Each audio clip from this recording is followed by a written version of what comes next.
ఇబ్బంది పెట్టింది మీరు. మేము నిజంగానే అనుకున్నాం సార్, మీరు రోజు ధనిక రాష్ట్రం బంగారు తెలంగాణ అంటే బయట నుంచి మేము కూడా అదే అనుకున్నాం, బంగారు తెలంగాణే ధనిక రాష్ట్రం అని. ఇవాళ మీరు ధనిక రాష్ట్రం ఇచ్చిపోతే మేమే మొత్తం అప్పులు చేసి ఇచ్చిన వాగ్దానాలు అమలు చేయనట్టుగా మరి మీరెందుకు అమలు చేయలేదు? మేము 6 గ్యారంటీలు ఇస్తే మేము 500 గ్యాస్ సిలిండర్ అంటే మీరు 400కే ఇస్తామన్నారు.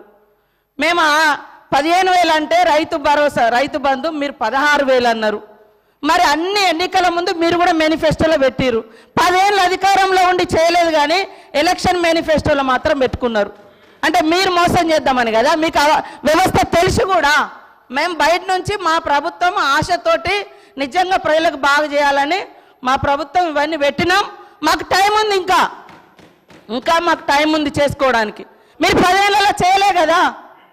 మీరు అన్ని పేపర్ లీకేజీలు ఇచ్చారు, ఇండ్ల పేదలకు ఇండ్లు ఇవ్వలేదు. మీరు పెన్షన్ కూడా 57 సంవత్సరాలకే ఇస్తానని మీరు గతంలో 2014 నుంచి 18 వరకు అధికారంలో ఉన్నారు. 18లో మేనిఫెస్టోలో పెట్టారు. ఎప్పుడు ఇచ్చారు? 3.5 ఏళ్ళ తర్వాత పెట్టారు. అదేవిధంగా 2000 పెన్షన్ కూడా ఎప్పుడు పెంచారు? మీరు అధికారంలోకి వచ్చినాక 6 నెలల తర్వాత పెంచారు. కాబట్టి ఇవన్నీ కూడా ఉన్నాయి.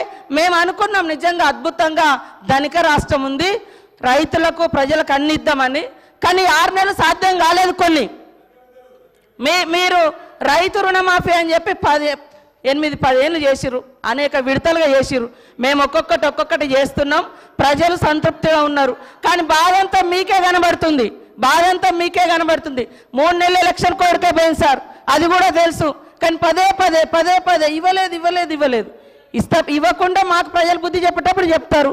ఖచ్చితంగా ఇచ్చిన మాటకు మేము కట్టుబడి ఉంటాం. కొద్దిగా ఓపికతోటి ఉండండి. మీరు కూడా చాలా చేయలేదు, కానీ మేము చేస్తాం. సార్, మంత్రులు ఇట్లా డిస్టర్బ్ చేస్తే అధ్యక్ష ఓపికతో ఉండమంటున్నారు. ఓపిక ఉండాల్సింది మంత్రులకు, ట్రెజరీ బెంచెస్కి, మాకు కాదు అధ్యక్ష. ప్రజల తరపున అడగడమే మా ధర్మం. 100 రోజుల్లో చేస్తామని హామీలు ఎవరు ఇవ్వమన్నారు? 100 రోజుల గడువు ఎవరు పెట్టమన్నారు? మేము అడిగినామా? ప్రజలు అడిగినరా? మీరు ఓట్ల కోసం అడ్డగోలు మాటలు చెప్పి 100 రోజుల్లో అన్ని చేస్తామని బిల్డప్లు ఇచ్చి ఇలా అడిగితే కంగారు ఎందుకు పడుతున్నారు అధ్యక్ష? మాకు 5 ఏళ్ళు టైం ఉందంటుండ్రు. మరి ఎలక్షన్ హామీలలో అట్లే చెప్పేది, 5 ఏళ్లలో చేస్తామని చెప్పేది. 100 రోజుల్లో చేస్తామని ఎవరు చెప్పన్నారు?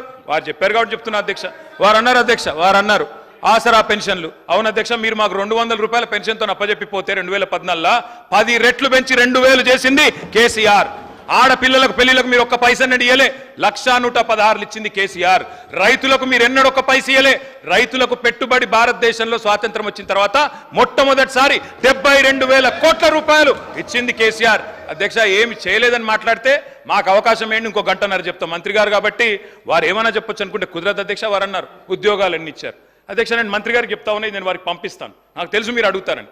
మా ప్రభుత్వం ఉన్నప్పుడు అధ్యక్ష 2,32,000 ఉద్యోగాలకు మేము నోటిఫికేషన్లు ఇచ్చాము.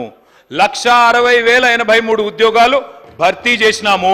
ఇంకొక 40,000 ఉద్యోగాలు ఈరోజు మీరేవైతే కాగితాలు ఇచ్చి ఫంక్షన్లు చేసుకుంటున్నారో అవన్నీ గత ప్రభుత్వంలో ఇచ్చినాయే, మీరు ఇచ్చినాయి కాదు.